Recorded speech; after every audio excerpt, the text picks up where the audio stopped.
Hey, hey, it's Virginia. I am re-releasing this episode, which originally aired on April 24th, 2005, shortly after the actual filming of Season 19, Episode 15, which will air tonight, October 9th, 2025. I thought it would be really fun to hear about my adventures that night. It's also interesting now that the season has aired to understand some of my comments from my observations that night and my interactions with some of the cast members. It was a really fun night. I had a great time. I love the Innocence Center. I adore Jasmine, and I can't wait to do a fundraiser with her.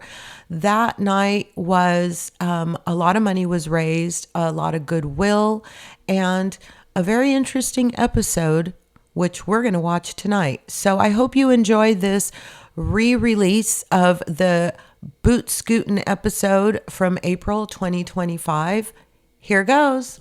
Freedom, food, and a little boot scootin'. That's what I've been up to. It's Virginia. Welcome back. Thank you for joining me for another episode of the Living on the Verge podcast. Before I tell you all about the boot scootin', let me welcome new listeners from Brazil, France, Nigeria, the UK, and United Arab Emirates. Thank you for joining us. I hope you're enjoying the podcast. Last week was a busy one, guys. If you listened to the last episode, the supersized episode, then you know that I was at the season 2 premiere of The Valley at Jax's Studio City.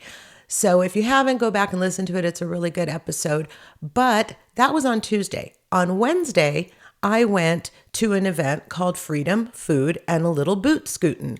It was to benefit the Innocence Center, and in particular, Anthony Chidas. I'll tell you a little bit about him in a little while, but first, let me tell you about the event and why we were there. So the Innocence Center in San Diego is an organization that focuses on getting wrongly convicted individuals out of prison. I started following the organization a few years back, mainly because I have a soft spot in my heart for their mission. I can't imagine what it would be like to be wrongly convicted of a crime you didn't commit and then to have to serve that sentence. It happens a lot more than you think, and thank God for organizations such as the Innocence Center. You may have heard of the Innocence Center if you watch The Real Housewives of Orange County. Emily Simpson is an attorney, and she is an ambassador for the Innocence Center in San Diego. So she has featured the organization on the episodes, on the show before. The exciting part is they were doing it again.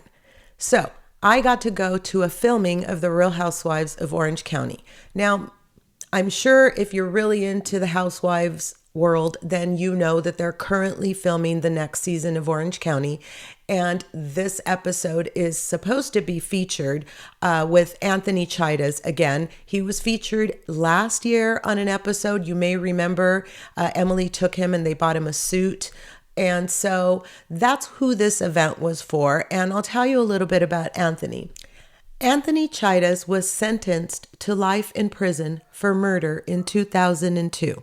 He was 16 years old. He served 20 years for a crime he did not commit.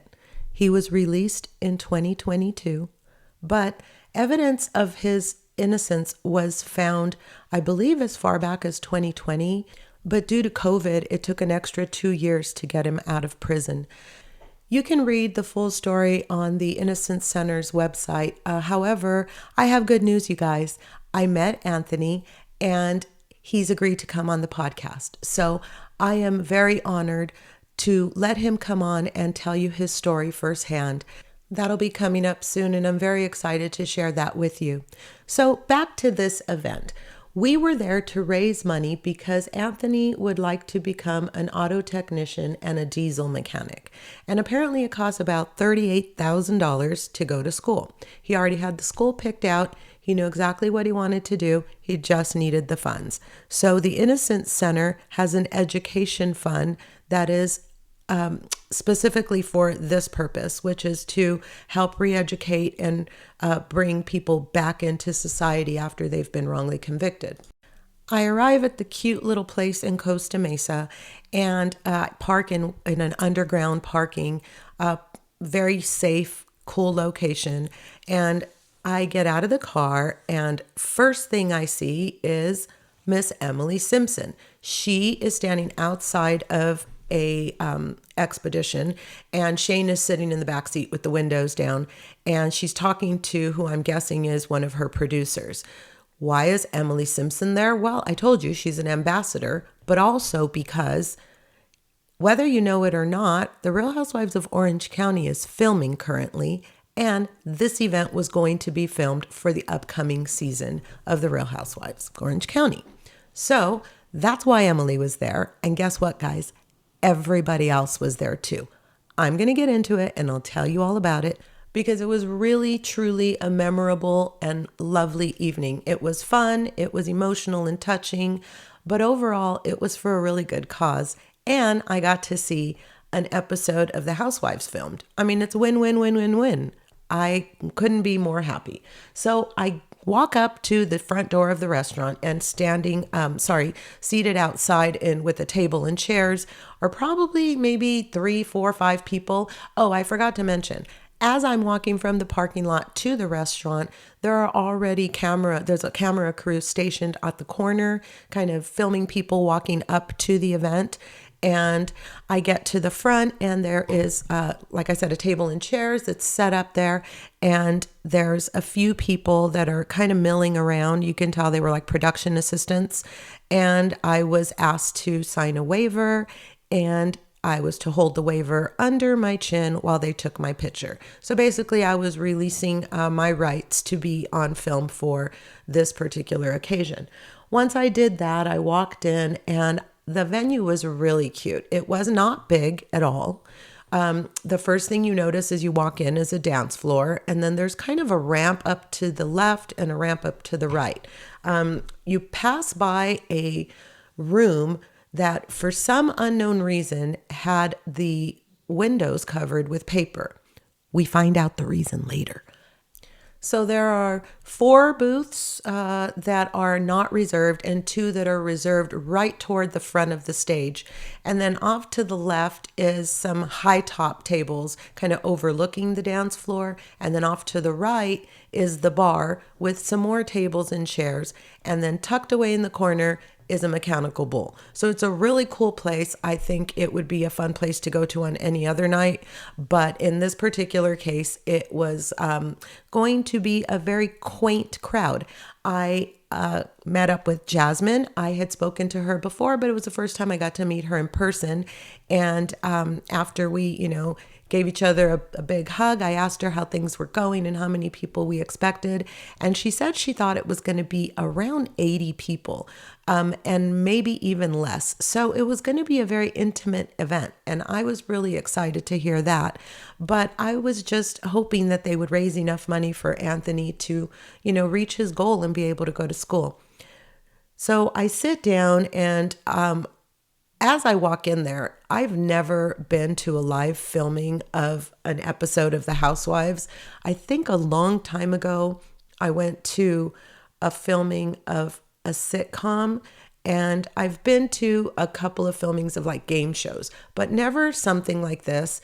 And even people who have been to filmings told me how incredibly exorbitant and extravagant this crew was. There must have been 5 cameras with the boom mics and, the other mics. They were just milling around from the moment I got there. And from the moment I got there, you could tell that they were already filming. At one point, they were interviewing Emily. She walked in right after me.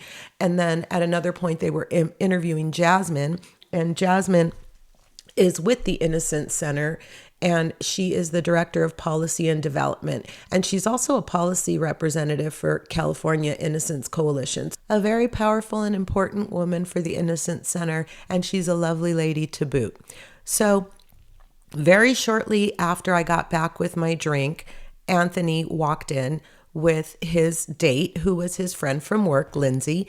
Jasmine introduced us and we started chatting. Jasmine asked Anthony how he was feeling, and he said he was feeling very nervous, but he was excited. So I offered to go get him a drink, and I ran over to the bar and I got him a whiskey, and I came back and we sat down at the booth that I had set aside.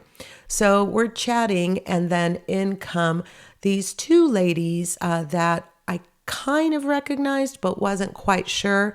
Well, very soon thereafter, I placed one of them as Shireen, who is Shane's sister, and they came and sat with us. So they asked if the table was reserved, and I said no, that I only had two people sitting there at that point. Anthony and Lindsay were milling around. I believe at that point they were filming him with Emily and Jasmine. I don't know. We'll have to watch the episode. But I was talking with the ladies, and I offered for them to sit down. They explained to me that Shireen said my mom and dad are coming. So that's Shane's parents, Perry, and please forgive me, I don't remember his name, but they were coming and they were concerned that there wouldn't be any place for them to sit. So of course I said, of course they could sit here. We had just gotten done taking a couple of pictures, and in walks Elizabeth Vargas. I recognized her immediately, but you could kind of tell that nobody else did.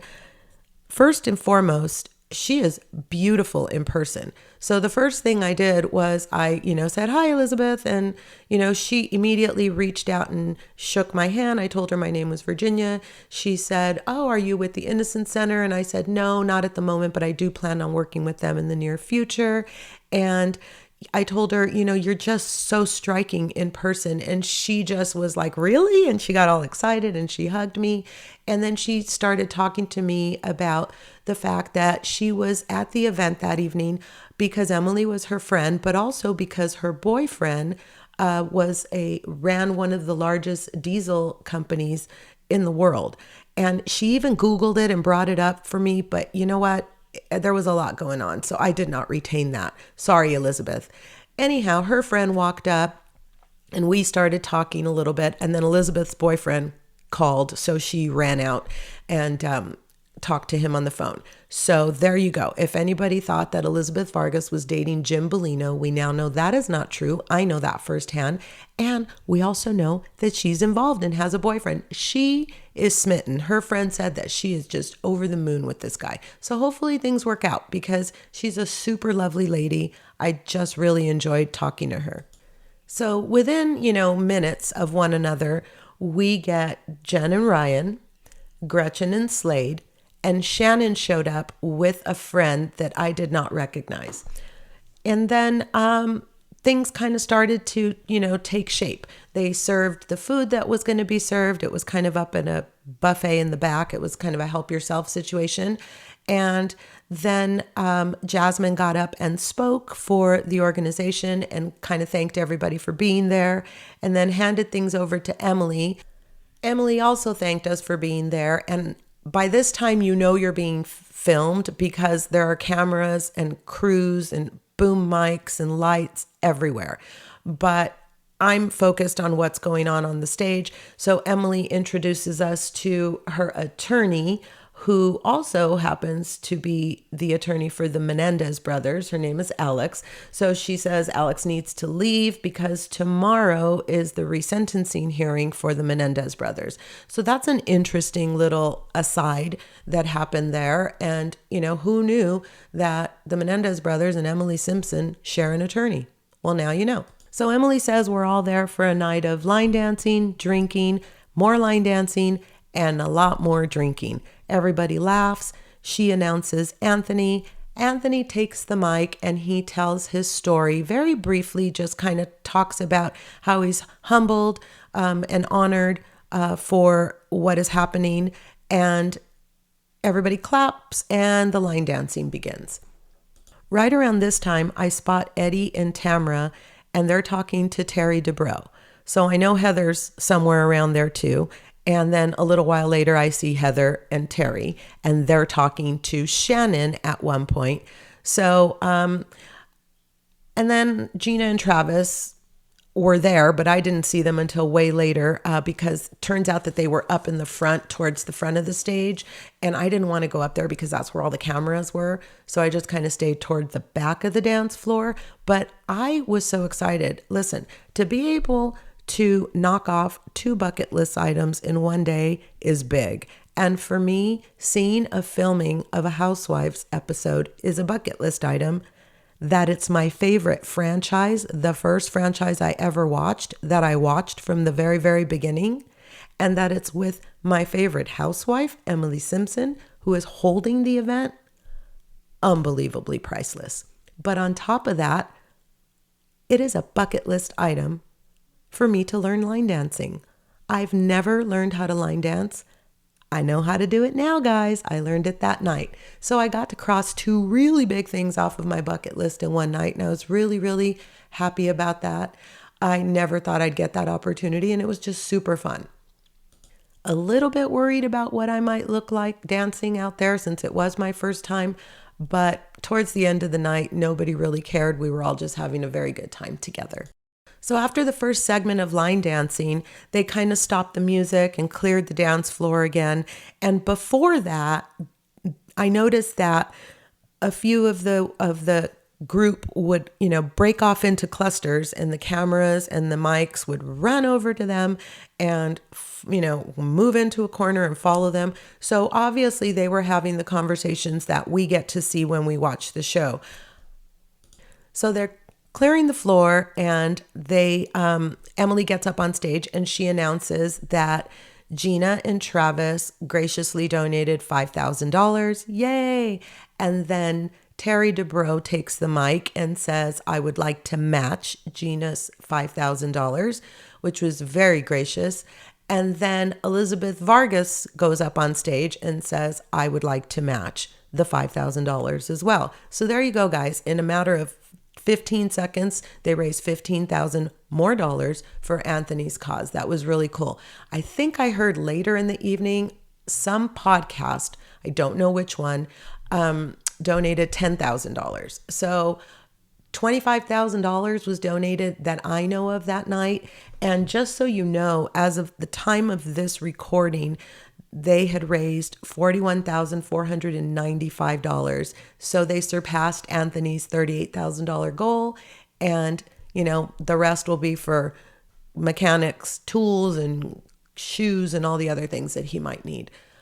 At some point before Anthony got up on stage and before all the announcements started, Anthony and Lindsay were sitting at the table with me, and we were having a little snack. And he started to tell me his story and talk to me about a couple of things that, just brought us back. We kind of were both raised in the same neighborhood, years apart, of course, but we had a lot of commonalities. So it was very easy to get along with him. And I kind of sensed that I brought him a little bit of comfort in the situation that he was in. So about that time that Anthony, Lindsay, and I were sitting there, Perry and her husband walk in, and Shireen and I now know the girl to be Michelle, stand up so that they could sit down. So they sat for a few minutes, but Shane came over and took them to a different location, which was probably better suited for where they wanted to be. And to be honest with you, Perry didn't sit still for more than 5 minutes. I have amazing pictures of her dancing. She is adorable. Her daughter says she's 82 years old. I'll post the picture just so you could see her outfit. You tell me if Perry's giving 82, you guys. So they started another lesson, and once the lesson was over, then they played the song and everybody danced and everybody clapped. And I'm quite certain that all of that was being filmed, at least to some extent, but I'm not sure how much they'll show, because as that is going on, I could see that Shannon was in one corner talking to Gina, and then Tamra was also talking to Shannon, I believe it was, but she wasn't going anywhere near Gretchen. Surprise. So anyway, for those of you who thought Tamra quit, I saw with my very own eyes, she's filming. And she and Gretchen are still at odds. From what I could see that night, as the night progresses, they break off into other groups. And it's right around this time that I noticed somebody going in and out of the room with the paper on the windows. It was a production room. When they opened the door, I could see no fewer than 15 monitors, and there was all kinds of equipment. There must have been 10, 15 people in there looking at footage, and I could not believe that they were actually producing right there on the spot. It's kind of a big deal. It's kind of a huge production. Ha ha ha. So I sat there a while lurking and seeing what I can see, and it was pretty fascinating. That was one of my favorite parts of the evening. And then I, went on and continued walking around. At one point, I encountered Heather Dubrow. We talked for a little bit about her podcast. I told her how much I liked it. And then she started talking about long-time marriages, and she asked me if I had heard the podcast about sleep divorce, and she said she just thought that that was crazy. And I told her that, I might beg to differ, that it might be better for some couples. I don't know. Whatever, we took a picture. She said she was thirsty, and she grabbed Terry, said, "Nice to meet you," and ran off. I don't know if she was trying to get away from me. I did see her within 15 seconds or so in front of the cameras again. So thank God I avoided that. And then I ran into Gina. She took a picture with me. She was very sweet. And I thought, very personable and approachable. So at this point, it's getting later on in the evening, and they're just having free dancing now. People are milling around. The cameras are still filming, and you can see Emily going back and forth. And at one point, she goes up to a group, and you can see that she's really animated and frustrated. And I don't know what's going on because she's across the room, but clearly there's something going on. I can't wait to see this season. And then I'm sitting there talking with Michelle at our table, and Slade, Gretchen, and Tamara were in the middle of the dance floor. Nobody was really dancing. Eddie was off to the side a little bit, and Gretchen and Tamara were having a conversation. I, too, was deep in conversation with Michelle, so I didn't even really notice. And then at one point, Eddie kind of walks up to Tamara, and they start to walk out. So Michelle says to me, "Oh, it looks like they're getting ready to leave. I wanted to take a picture with them." And I said, "You know what? I haven't gotten a picture with them either. Let's go ask." So we both get up and we walk onto the dance floor to approach them as they're walking out the door. And we come to find out that they're in the middle of a scene. Tamara is storming out after just having had a fight with Gretchen. I was mortified. I turned to Michelle and I said, "Oh my God, they're filming. We just interrupted a scene." And I ran back to my table, highly embarrassed. So embarrassed that I wanted to take a walk outside just to regroup. So I tell Michelle, "Let's go outside for a minute." And as I'm walking outside, I open the door and I see a camera in my face, and Tamara and Eddie are standing outside being interviewed by the producers. I closed the door, ran back into the place, and the producer that was standing by the door said, "You could go ahead and leave." And I said, "I'm going to go sit down. I've made enough of a mess." So I don't know if any of this will show. I highly doubt it will. This is what editing is all for. But I will not forget the moment that I embarrassed myself. I have a picture that I'll post as a boomerang of Gretchen talking to Slade after the walkout, and she is activated. She's pissed off. And then Jen and Ryan come up and they're talking amongst the four of them. And I'm now staying away because I know that they're filming this. And, then things dissipated and everybody kind of went about their own way. It looked like the cameras moved on somewhere else. And at that point, Slade and Ryan were standing right by the door. I was getting ready to leave. I asked Slade and Ryan if they would take a picture. And so Slade grabbed my camera and took a couple of selfies of us. And I went and I said goodbye to Jasmine. I believe Anthony had left by then because I did not get a chance to say goodbye to him. And I left. It was a lovely event. They raised a lot of money. I got to see the magic of filming. I can't wait to watch this episode when the season comes out. I believe they normally air somewhere around October. I could be wrong, but that's what I think. I don't know if I could wait that long. So what is my takeaway? Okay, my takeaways are Emily will do just about anything for the Innocence Center, and that's pretty cool. Jasmine and her crew are doing some amazing work. Heather and Terry DeBro. Okay, first of all, I forgot to tell you guys about Terry's jacket. He was wearing one of those long Western style jackets. And at one point he flashes and he had this fancy lining.